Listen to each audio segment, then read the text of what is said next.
Bonsoir Ethan, bonsoir, bienvenue à tous. Nous sommes sur תשעים FM. bonsoir איתן. ערב טוב סטפן, ערב טוב לכבוד שגריר צרפת בישראל, ז'יזל, יש לנו כאן אורחים, ותכף סטפן יספר לנו מה מחכה לנו כאן בשעה המיוחדת הזאת. Merci de nous rejoindre, une émission particulière cette semaine, je dirais exceptionnelle, puisque nous avons le grand honneur de recevoir dans notre studio l'ambassadeur de France en Israël, Christophe Bigot. Bonsoir. Bonsoir, merci de partager avec Stéphane. nous. Bonsoir, merci de partager avec nous cette heure de radio en direct sur Tishim FM en français, mais aussi en hébreu, ce qui fait justement la particularité un peu de cette émission, un peu unique en Israël d'ailleurs. Merci à Gisèle Abazon qui est avec nous. Merci d'être à mes côtés pour cette émission ce soir. Vous allez aider un peu les Israéliens non francophones à suivre l'émission. Oh, s'ils sont gentils, je veux bien de temps en temps. Oui. Alors on va tenter on va donc tenter de mieux vous connaître, monsieur l'ambassadeur, qui se cache derrière le diplomate, sérieux et convivial aussi, et quels sont vos goûts musicaux, vos hobbies, et bien sûr on parlera des francophones et de la francophonie en Israël. Avec grand plaisir. Alors, on dit que la musique, c'est un véhicule essentiel de la culture. Ici, nous jouons chaque semaine des artistes français d'hier et d'aujourd'hui. Je sais que vous êtes friand d'artistes d'hier, plutôt. Voilà, vous savez, moi, la musique, c'est d'abord d'excellents souvenirs, de merveilleux souvenirs. Donc, je pense à Gainsbourg, je pense à Alain Souchon, je pense à Brassens, à Jacques Brel. Voilà, la chanson francophone. Un peu d'israélien quand même. Un peu d'israélien, oui. Kerenen, de cette manière, est israélienne, puisqu'elle est née à Césarée. Je pense aussi à Asaf Amdourski, que j'avais accueilli à la résidence, et qui a commencé à chanter en français devant nous. C'était formidable. Shlomo Arti aussi, que j'ai eu l'occasion de rencontrer. Gisèle, peut-être un petit mot en hébreu, pour commencer. השגריר שלנו, שנמצא כאן הערב, אוהב מוזיקה בעיקר, אולדיז, זיכרונות ילדות עם כל מיני ברסנס וברל וכל אלה שכולנו אוהבים כל כך. אבל כאן בארץ, הוא שמע את שלמה ארצי, את אסף אמדורסקי הוא פגש ומאוד אהב. Vous avez bon goût, monsieur l'ambassadeur. Alors, je vais vous demander ce soir, monsieur l'ambassadeur, d'être aussi programmateur musical. Un ambassadeur DJ, ça se fait? C'est possible? Ça se fait beaucoup, surtout que je crois que vous avez un excellent ministre de l'Éducation qui est aussi très porté sur le côté DJ, Gideon Sar, d'après ce qu'il m'a raconté. Alors, on va partager la musique. Les ambassadeurs aussi peuvent le devenir. Alors, vous avez choisi, pour commencer, un Français. C'est un peu la règle de l'émission aussi. C'est Julien Clerc. Un Français, Julien Clerc, oui, parce qu'il a une couleur, il a une beauté, il a un charme extraordinaire, Julien Clerc. Très bien. Eh bien, Ethan, il ne reste plus qu'à jouer Julien Clerc. Quand je joue, à tout de suite, avec monsieur l'ambassadeur de France ici, sur Tishim FM. Ne me demandez pas d'où je viens, qui je suis. Quand on est musicien, on est jamaïcain, si le cœur vous en dit.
Préfère la nuit.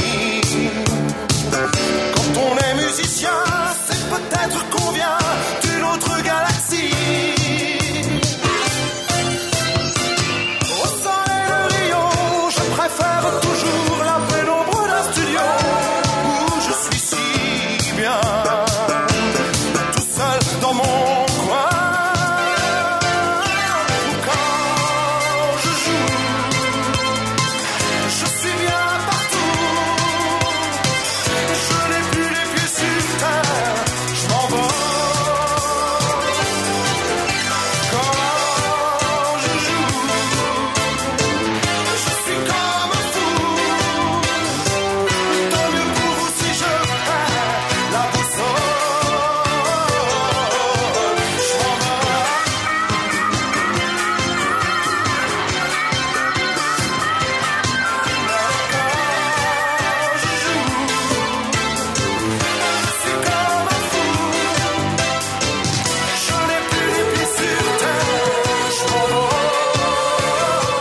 je joue Julien Clerc. Voilà, une chanson choisie par monsieur l'ambassadeur de France, Christophe Bigot. C'est bien?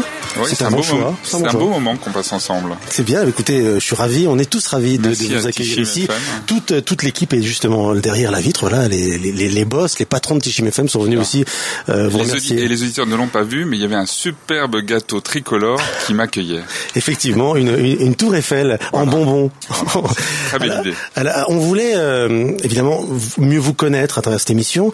Une question simple, c'est quand et pourquoi avez-vous voulu être diplomate? C'est une question simple, mais à vrai dire, la réponse est assez compliquée puisque ça m'est venu assez tardivement. La logique, ce serait de dire que j'aime l'histoire, j'aime la géographie, j'aime mon pays, la France aussi, et donc j'aime le représenter. C'est un peu tout cela, mais c'est une révélation qui fut assez tardive puisque c'est à la sortie de l'ENA que je me suis dit plutôt que de faire travailler au ministère des Finances, plutôt que de faire du droit, autant faire ce qui me correspondait le mieux, travailler sur les questions internationales, parcourir le monde, représenter la France, essayer de temps en temps, modestement, de favoriser ici ou là, j'allais dire la paix, une belle ambition. C'est difficile, mais 19 ans plus tard, je suis toujours convaincu d'avoir fait le bon choix. Et c'est votre premier poste d'ambassadeur de France? C'est mon premier poste, absolument. J'ai déjà été ici en Israël. C'est la deuxième fois que je suis ici dans ce pays. Donc ça fera maintenant 4 ans et demi à travers ces 2 séjours. Mais c'est la première fois que je suis ambassadeur. Alors pour nos auditeurs non francophones, Gisèle va peut-être résumer. On va, voilà. אכן השגריר מספר שהוא בעצם, השאלה הייתה מדוע החליט להיות שגריר, והוא אמר שזה בעצם היה דרך טבעית, כאשר הוא יצא מהלימודים והוא גילה שהוא בעצם מאוד אוהב היסטוריה ומאוד אוהב את ארצו, ובמקום לעבוד במשרד האוצר או במשרד ממשלתי אחר, אולי הרעיון של להציג את צרפת ולייצג את צרפת בעולם נראתה לו, ולכן הוא בא לישראל. בעצם הוא כבר 19 שנה דיפלומט, וזאת הפעם השנייה שהוא כאן בישראל ומייצג את צרפת בישראל. Vous dites donc que vous représentez la France en Israël, et c'est un très beau rôle, mais j'ai l'impression aussi que être diplomate, représenter son pays en Israël, c'est aussi souvent quand il y a des Français qui viennent en Israël et sont reçus ici par l'ambassade de France en Israël, quelque part vous transformez votre rôle de représentant de la France en Israël en quelque part vous présentez Israël aux Français. Oui, c'est un rôle qui est très important parce que vous imaginez bien que la vision qu'on peut avoir d'Israël, vue d'Europe, disons, est parfois schématique, parfois simple. Et donc, c'est justement l'occasion de ces visites d'expliquer la complexité, les subtilités de cette région, ce qui est derrière les apparences.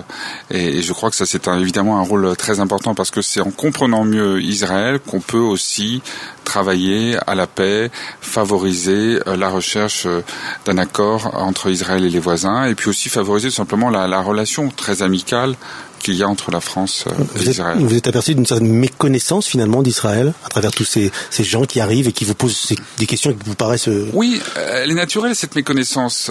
Comment connaît-on Israël? On connaît Israël souvent à travers le conflit. Et le conflit, par définition, c'est quelque chose d'extrêmement réducteur. C'est deux parties qui s'opposent.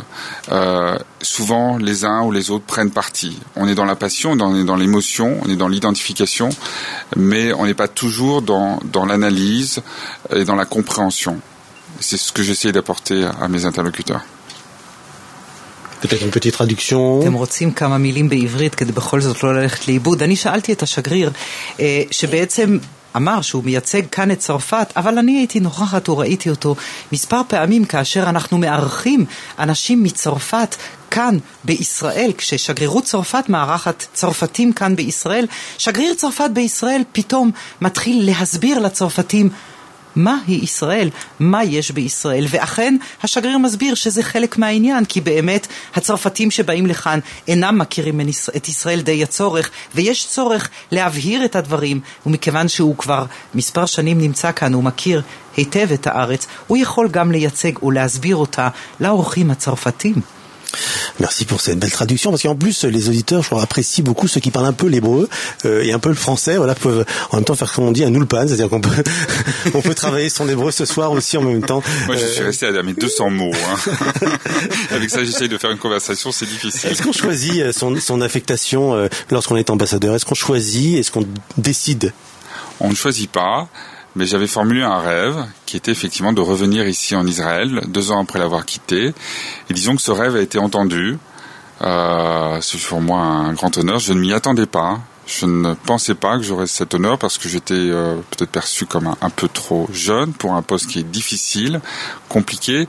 Mais j'avais pour moi, disons, une certaine expérience de ce pays et de la région. Effectivement, vous êtes un ambassadeur assez jeune, moins de 50 ans. On va pas donner de chiffres. Avant de passer à Gisèle, peut-être un petit mot, voilà, en hébreu très rapide. השגריר צעיר, הוא צעיר מאוד, והוא באמת חשב, הוא פחות מ-50 אומר סטפנוי, זה moins de 50 ans, on confirme en hébreu aussi, אכן, והוא מרגיש כבוד גדול, כי השאלה הייתה, האם שגריר בוחר את המקום בו הוא מוצב, וכריסטוף ביגו עונה שבאמת הוא חלם לחזור לישראל אחרי 2 וזה הכבוד גדול מאוד בשבילו לחזור לכאן כשגריר צרפת בישראל למרות גילו הצעיר. Un peu de musique, monsieur l'ambassadeur. Vous avez choisi quoi? Alain Souchon? Alain Souchon, Full Sentimental. Waouh, c'est très bien ça. On va voir si Ethan a ça en magasin. Vous avez ça? Ah ben oui, c'est ça.